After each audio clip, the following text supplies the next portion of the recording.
حزنا كذا محاضرة باورناك مش تبي كبير أمنيت أم كسك حتى حد يعني درس وبوبولار ساينس أو جواز برامج ذات دقرأت وسر أو شتى دوبامين كيك تتأثر والله ما أون تك بابا تكلم جواز كذا سدا لو إنه تديت مشى فيديو شيء سكوانتم لك مشى دوكيومنتاري لك سكوانتم قبل دي بس شو دي قرده ولا كأني مش نكت مشان ده شيلوش جرانه أوكي تمشى لك بابا تجزو سرنزاقيش لدواء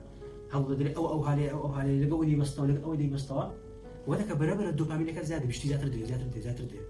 وكذا قاعد حاضري تروح راسك كده بيني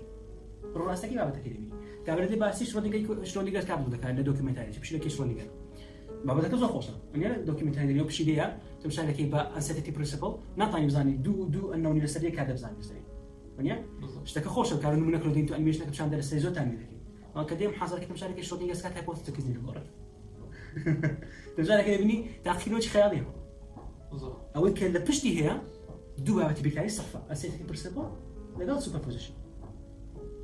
تمشارك أدبا بتجمع اشتقاقات بيكاية ورياضياته وهمسا ما عندنا الولايات مشاركة أو هذا كيف فكرة هي ما عندنا بيجري اللي خو فيديو كده مشاركة ما عندنا بيتو يعني طبعا ليه تعمل كذا تدريبته ليه كابرا عندك زاد تمشار في زاد تمشار فيديو دوكيومنتاري تكاد يزوج خوش في زاد عندك تقسم كي تابعين